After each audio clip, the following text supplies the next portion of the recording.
Liam Caines, Liamcaines, from St. John, New Brunswick, and we just did the role of LUXX in Giselle. That's wonderful. And how was the show? It was great. It was great. Yeah, a little nervous, but that's just all part of the business. Yeah, it makes sense. That's awesome.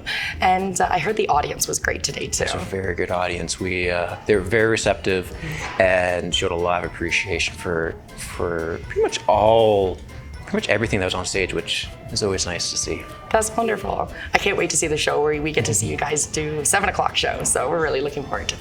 The production of Giselle is emotionally rich for sure. What has been the most challenging and rewarding part of preparing for the show?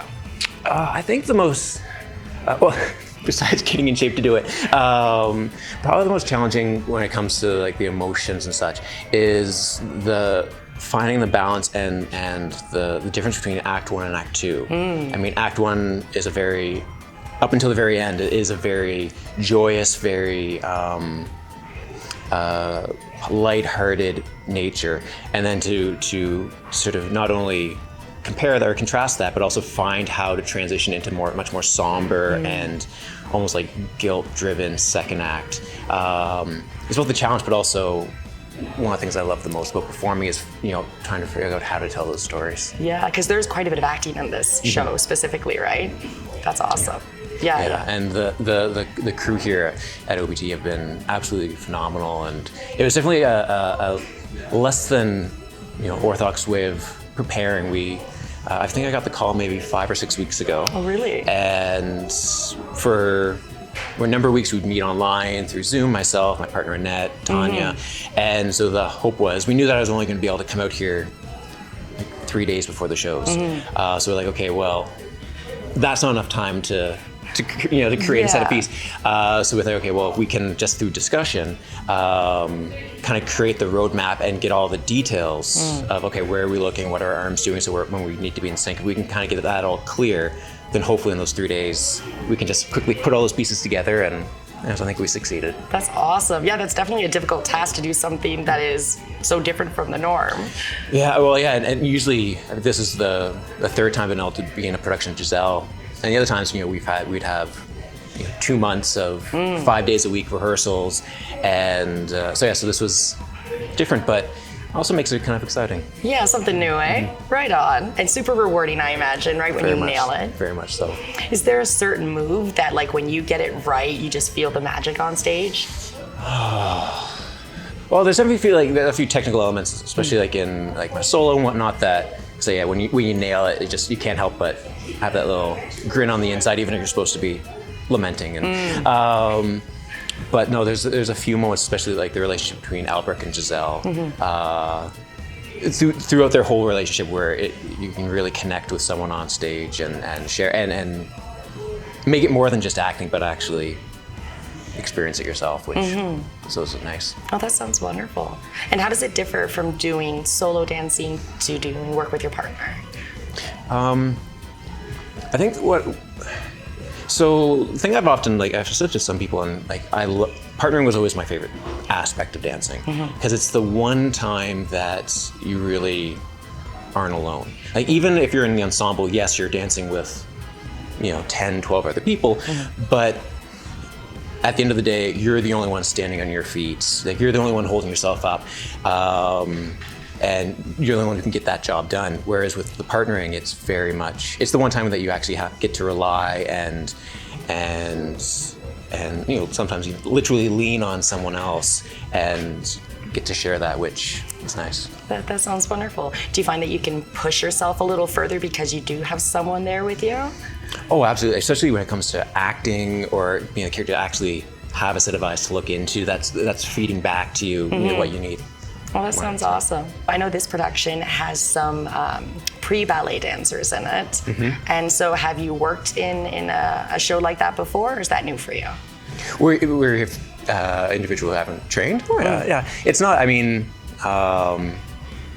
know, like, when I was dancing with the RWB, it wasn't uncommon to bring, especially in certain productions, bring on sort of what we refer to as walk-ons, or sort of local celebrities on stage, and depending on the individual and the severity of the the role. So the level of escorting around the stage was different, but you know, our guests in the show here are quickly picked everything up and are doing a really good job. Jared, the gentleman who plays my squire, has been really receptive, and he and I have had a lot of conversations about, you know, our relationship, and, you know, as I'm the prince, and you know, he's under me, like, you know, what is his job? Is he there to protect me? And he's been absolutely phenomenal in both, like, developing the character and finding that relationship on stage. Oh, that sounds fun. Do you have any like pre-show superstitions or routines that you do? Definitely have some routines. When time permits, I like to take a good at least half hour, if not like 45-minute nap. That's good. Get some food in me. I've got my playlist of both like sort of what I call like my uppers and downers. Like you don't want to get that internal intensity revving too early, so I have the slow music, the quiet music, and then about 30 to 45 minutes before the show, switch over to the jams. That's awesome. You've got this down to a fine science. Just figure out what works for me. Right on. That's awesome. Do you have a specific move that just makes your body yell at you? And how do you bribe your body to keep dancing? Depends on the day. Depends enough. which muscle or tendon is screaming the most. Currently, as one of my Achilles tendons is a little disappointing at, you know, how much I'm asking of it right now. So it's especially near the second act when there's a lot of just consistent jumping. It's going like, really, like.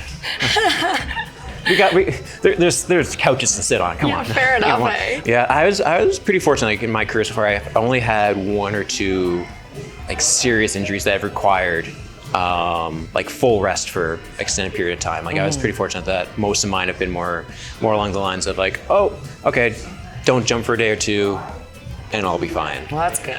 So yeah, knock on wood or, somewhere. Yeah, someone. Someone knock wood. Thank you, Rachel.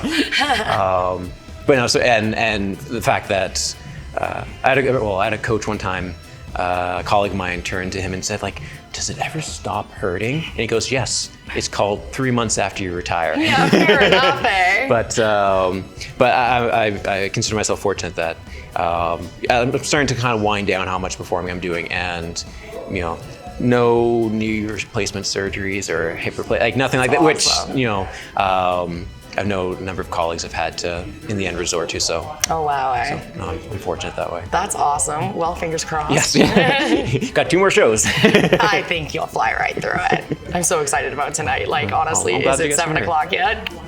So yeah, that's pretty awesome. Have you been to Kelowna before? A few times. So I have to admit, I've only seen about 4 blocks. Fair enough. Were they good 4 blocks? Oh yeah. Actually, pretty much this area. Oh, right on. Yeah, it's not a bad area. No, absolutely gorgeous. And so coming back here now, I'm staying probably about a 10-minute drive away. So it allows me to actually see a lot of the beauty of the town. That's and awesome. It's a pleasure to be here. Awesome. Well, welcome to Kelowna again. Thank you. Great to be back. So I won't keep you too long. I'll ask you one last question. Do you have any advice for anyone looking to get into dance? Oh, absolutely. I would say, I mean, and you hear this in a lot of, I think a lot of parts of life, but the saying of do something that scares you every day. And dance is can be a very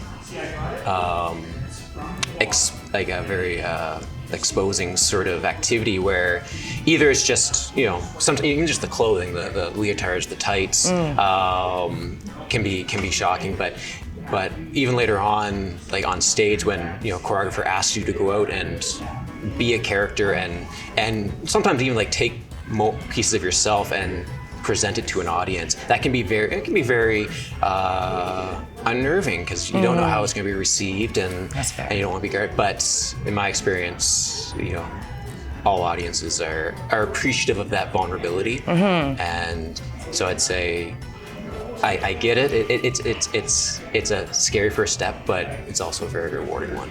Well, it has been an absolute pleasure chatting with you today. Thank you so much, Liam. It was wonderful.